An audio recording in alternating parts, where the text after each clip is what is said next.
Hi, folks. Last time we talked about the 𝐍𝐞𝐰 temperaments and we focused on the SJ types. So that's all our sensing, judging friends.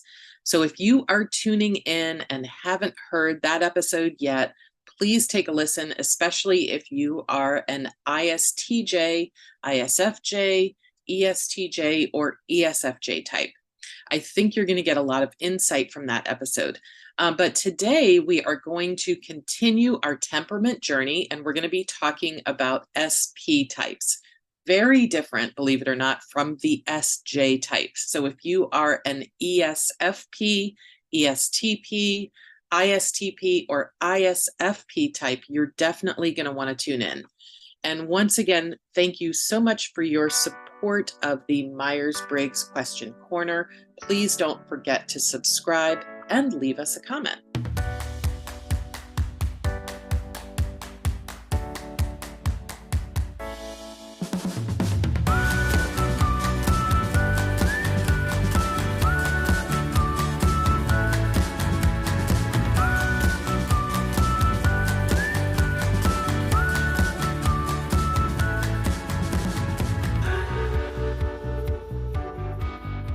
Welcome to the new Myers-Briggs Question Corner. I'm Edith Richards.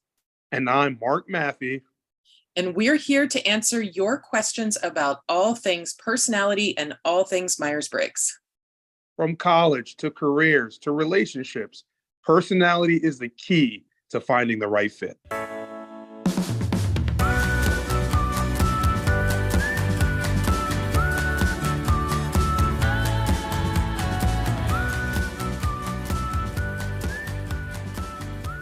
What's up, everyone? How are you doing, Edith, on this fine fall day? Doing great. The weather is cooling down. It's the perfect time of year for outdoor activities, at least for me. And speaking of which, it is a perfect time to talk about the temperaments who tend to be very outdoorsy people, and that is our SP friends. So I know we're going to be focusing on SP types in this episode, but let's just give a quick recap of what we talked about last time. Very quick recap. Edith, I really enjoyed our conversation last week on the 4 𝐍𝐞𝐰 temperaments. My biggest takeaway was the value of understanding these temperaments. I love how 𝐍𝐞𝐰 temperaments explain how we interpret information we receive and then examine how we make decisions based on that received information. This is pretty much the human experience, right? In life, we receive information and then we make decisions based on how we interpret that information. I love how these temperaments are categorized in like 4 easy to understand groups. We called them families last week, right?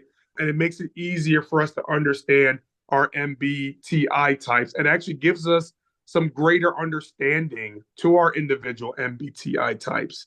So for instance, although ISTJs, ISFJs, ESTJs, and ESFJs are different, they do share the commonality of detail orientation, highly structured, productive, hardworking, and responsible. Like that's their family. So they're kind of related in a way, although they're totally different, right? This is our SJ family, which we talked about last week. With all this knowledge I'm gaining, I'm really looking forward to find out more about our other families, the SPs, which kind of might be a little different in general. Yeah, interestingly enough, even with that one letter difference, the P and the J, they are very different individuals.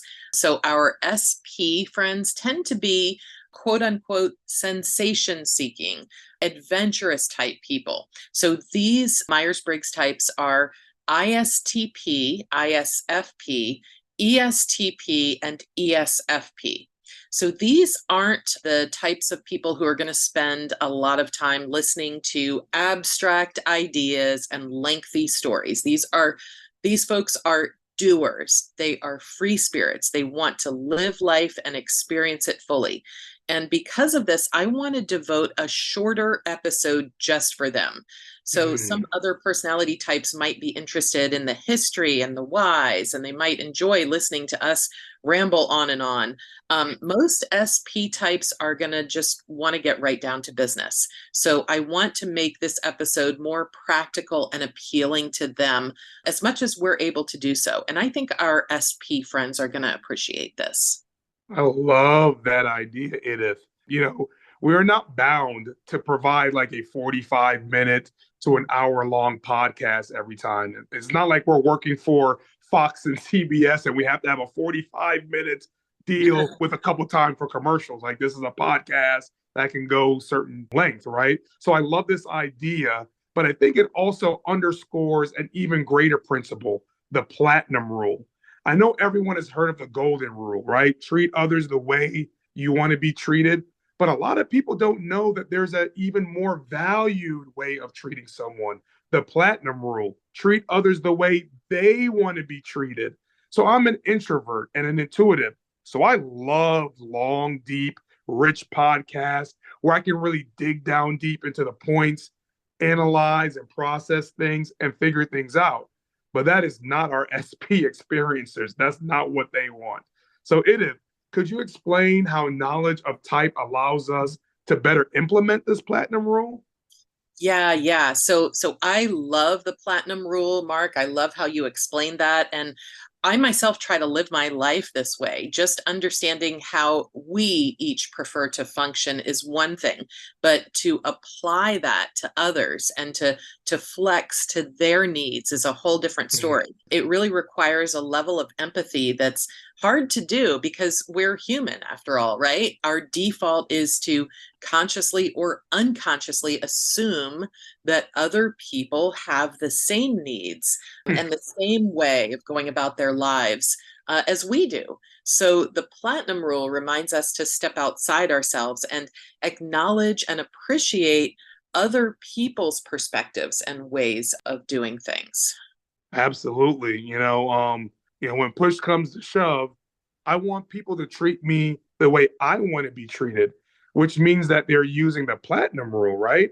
I don't necessarily want people to treat me the way they want to be treated. That's the golden rule. What if the way you wanted to be treated is not the way that I want to be treated, right? But I get why people use the golden rule. It doesn't require me to really understand you or get to know you. It's easier. I just treat you the way I want to be treated, and that should be good enough. I know me. I can just give you what I'm used to. But Edith, what kind of world would it be if like we treated others the way they want to be treated? Yeah, and I may get some pushback for this, but I find the platinum rule to be less manipulative and more thoughtful than the golden rule because when I do this, I'm putting myself out there to make the other person feel comfortable instead of expecting them to know how I want to be treated. So in terms of what the world would look like if we did this, I'd like to think that we'd be more communicative. We'd provide feedback in a way the other person could hear it and implement it. And I think we'd all have better boundaries. And this, of course, it might be my very altruistic, idealist way of looking at things, Mark, too. Yeah, I really believe that by understanding others and knowing others is the key to offering this platinum rule. You can't offer what others want if you don't know or understand them. Edith, I really think MBTI might help us unlock this power of the platinum rule. But here's what I mean by that. If I understand someone's MBTI and it's been verified through our conversations and actions, right? Then I should be laser focused in providing what they need. Kind of like what we're saying about our SB group, right? We know what they need and what they want. Let's provide it for them. So I can kind of be like Oprah, right? Like where you get what you need, you get what you need, you get what you need.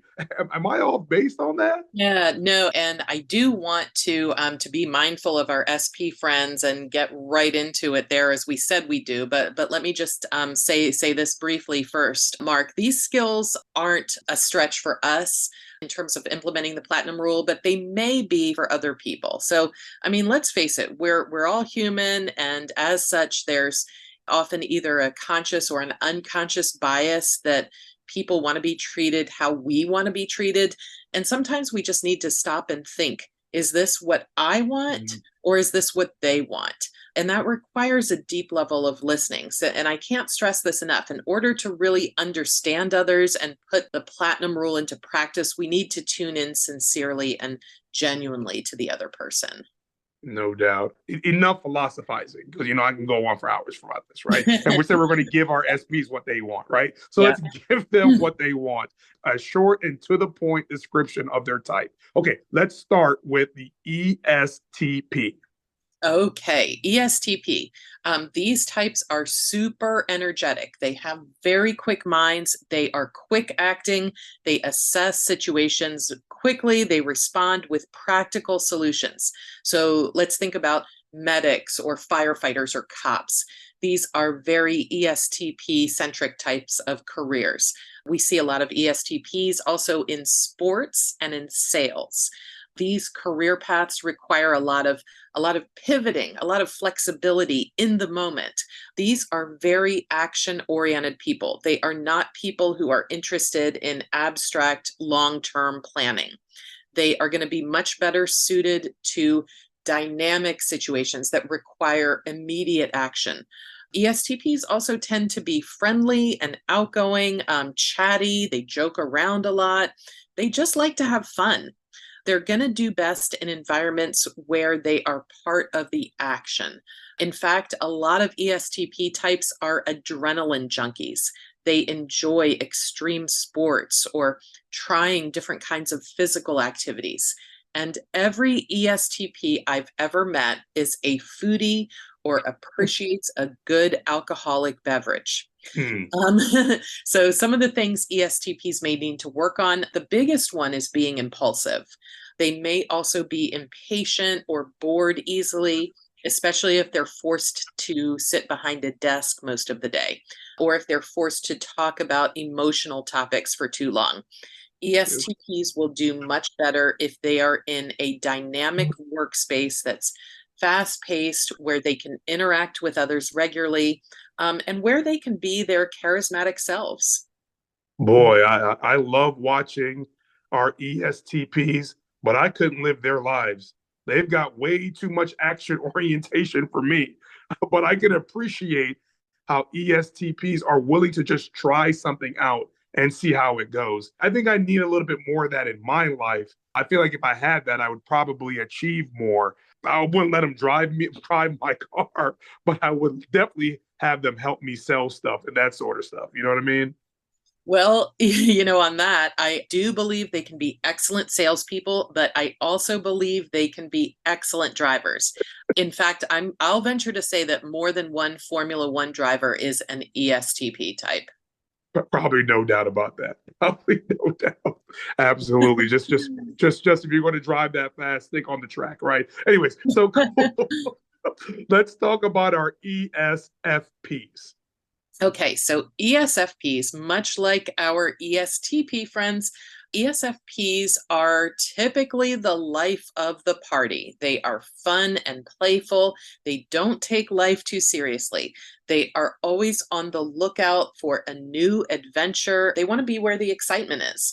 Because they are feeling types, they also have a compassionate side and they want to see other people happy.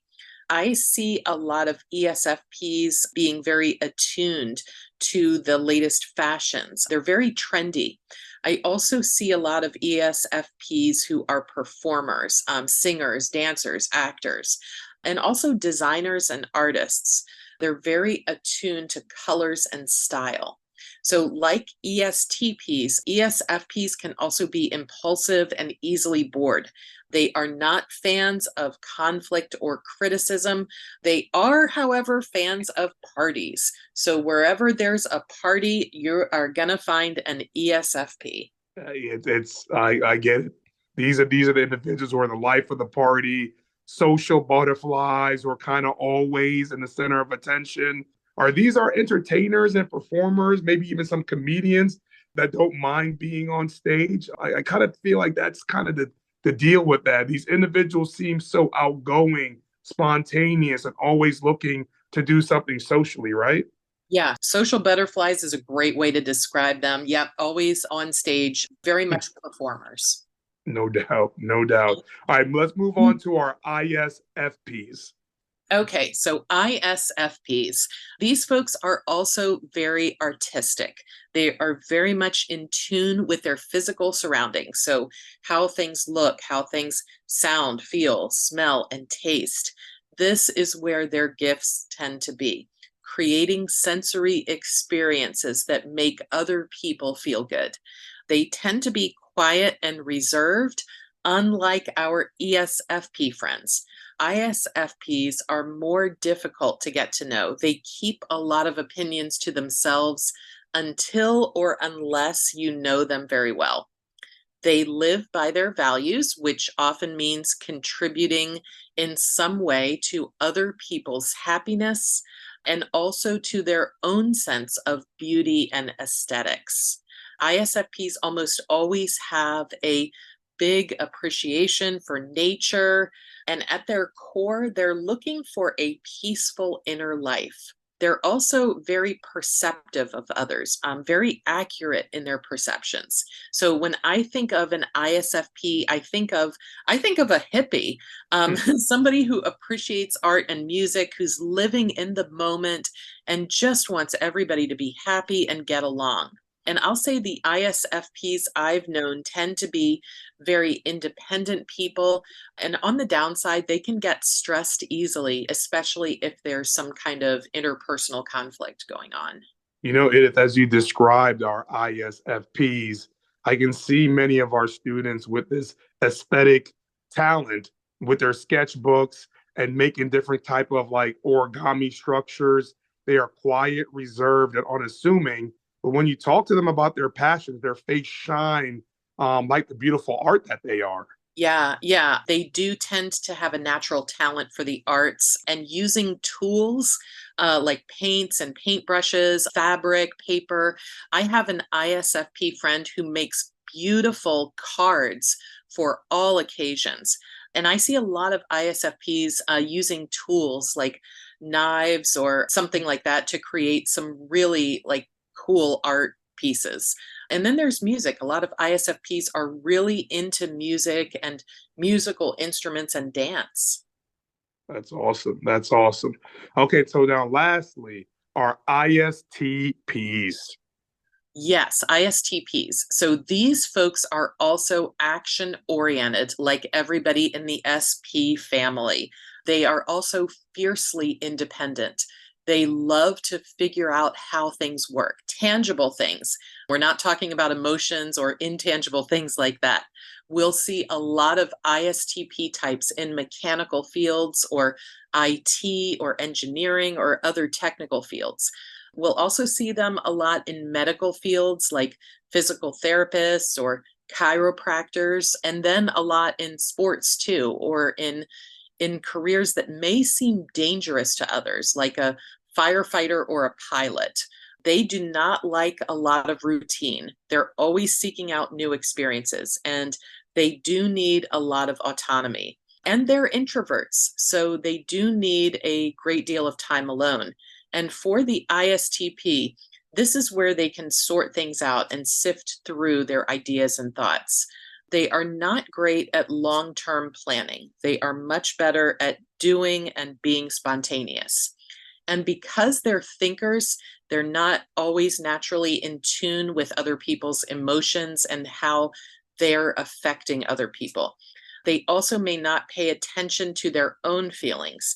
And we see many ISTPs who have slow growth in these areas. But at their core, they're problem solvers. They can easily cut through red tape to get things done efficiency. They can easily cut through red tape to get things done efficiently. So they're great in a crisis situation, and they're usually very good athletes. Mhm. I know this is like kind of a broad like analogy and similar, you know, broad kind of connection that I'm making here, but a lot of times the ISTPs remind me of the realistic folks on the Holland Codes career types. Just a Yeah. lot of broad similarities that I see there. So it's very, very interesting from that standpoint. But you know, Edith, thank you for such a succinct description of our SP family personality types. I'm sure our SP families appreciate it. Yes, yes, indeed, Mark, absolutely. And that's why we are going to be true to our word and give our SPs this short podcast experience. All of our SP types tend to share a few things in common. They're spontaneous, they live in the moment, they like to experience and try different things, and they like their tools, whether it's a paintbrush or a computer or a basketball. They are action oriented rather than theoretical. They're impulsive and believe we need to be ourselves in order to experience all life has to offer. So, with that, on our next episode, we are going to discuss our final 8 personality types, our NT conceptualizers, that's ENTP, ENTJ, INTP, INTJ, and our NF idealists. So that's our ENFJ, ENFP, INFJ, and INFP. And folks, just a quick request as we are wrapping things up here. If you like this episode, please give us a like and a share on social media. Please feel free to reach out to me on my website at topcareer.com or on LinkedIn. Thank you so much for tuning in, and we will see you next time. Thanks for tuning in. Follow us on social media and your favorite podcast platform. And please reach out to me on LinkedIn and on my website at topcareer.com for more updated content. While the Myers-Briggs and MBTI are trademarks of the Myers-Briggs Foundation, viewpoints expressed here are our own.